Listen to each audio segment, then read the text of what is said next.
बिस्मिल्लाहिर्रहमानिर्रहीम अस्सलाम वालेकुम। कदीम चीनी दौर की कहानी है। कहते हैं किसी गांव में एक बूढ़ा आदमी अपने जवान बेटे के साथ रहता था। पुराना सा एक मकान था, एक कमरे में बाप बेटा रहते, दूसरे कमरे को अस्तबील बनाया हुआ था। वहाँ उनका घोड़ा रहता था। ये घोड़ा बड़ा शानदार और आला नस्ल का था। बहुत पहले बूढ़े किसान के हाथ एक घोड़े का बच्चा लगा, इसने बाप की तरह इसे पाला। बड़ा होकर इस घोड़े की खूबसूरती की धूम मच गई। दूर दूर से लोग इसे देखने आते। गाँव के रईस ने इसे देखा तो पहली नजर में दीवाना हो गया। इसने बूढ़े को बुलाकर मुंह मांगी कीमत की पेशकश की। किसान ने माजरत करते हुए कहा कि वो घोड़ा नहीं, मेरा बेटा है, अपनी औलाद को कोई नहीं फरोख्त करता। और भी लोगों ने खरीदने की कोशिश की, सब नाकाम रहे। गांव के कुछ समझदार लोगों ने बूढ़े को समझाया कि तुम गरीब आदमी हो, ऐसे आला घोड़े को कितनी देर तक संभाल कर रख लोगे, अच्छी कीमत मिल रही है, बेच डालो, कहीं ऐसा ना हो कि कोई ये घोड़ा चुरा कर ले जाए। ऐसे हर मशवरे के जवाब में वो बाबा जी मुस्कुरा देते और बस बात खत्म हो जाती। एक दिन बूढ़ा किसान और इसका बेटा हस्बे मामूल सुबह उठे तो देखा कि साथ वाले कमरे का दरवाजा खुला और घोड़ा गायब है। परेशान होकर आस पास देखा मगर कोई सुराग न मिला। बस्ती वालों को पता चला तो वो अफसोस करने आए। जिन लोगों ने घोड़ा बेचने का मशवरा दिया था उन्होंने फटाफट सिताना दे दिया कि तुम्हें समझाया तो था कि घोड़ा बेच दो, इस वक्त नहीं माने, अब तुम्हारी बदकिस्मती के बगैर कुछ लिए घोड़ा गवा बैठे। किसान ये सब बातें सुनता रहा,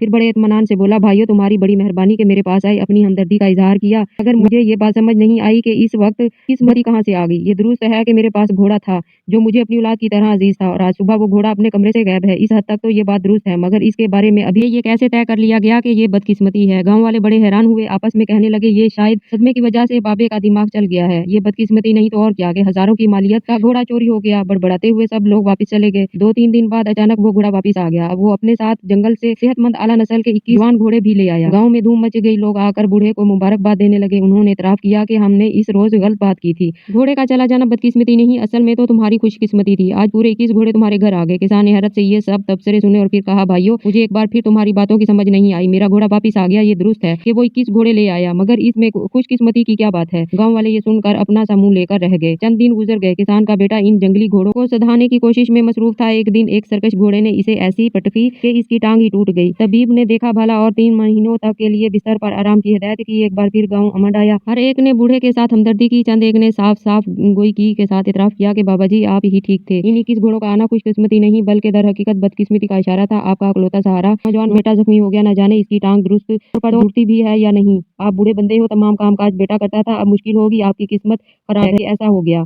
बूढ़े ने ये सुनकर ठंडी सांस भरी और कदरे झंझलाहट के साथ कहा, यार वाकई में खुशकिस्मती या बदकिस्मती ना ढूंढ लिया करो, जो बात जितनी है इतनी ही बयान करो, इतनी कतियत से कोई फैसला कुन राय ना दिया करो। मेरा बेटा गिर का टांग तुड़वा बैठा, इस हद तक तो तुम्हारी बात दुरुस्त है, बाकी खुशकिस्मती या बदकिस्मती का हतमी फैसला अभी होना बाकी है, कुदरत ही इसके बारे में बेहतर जानती है।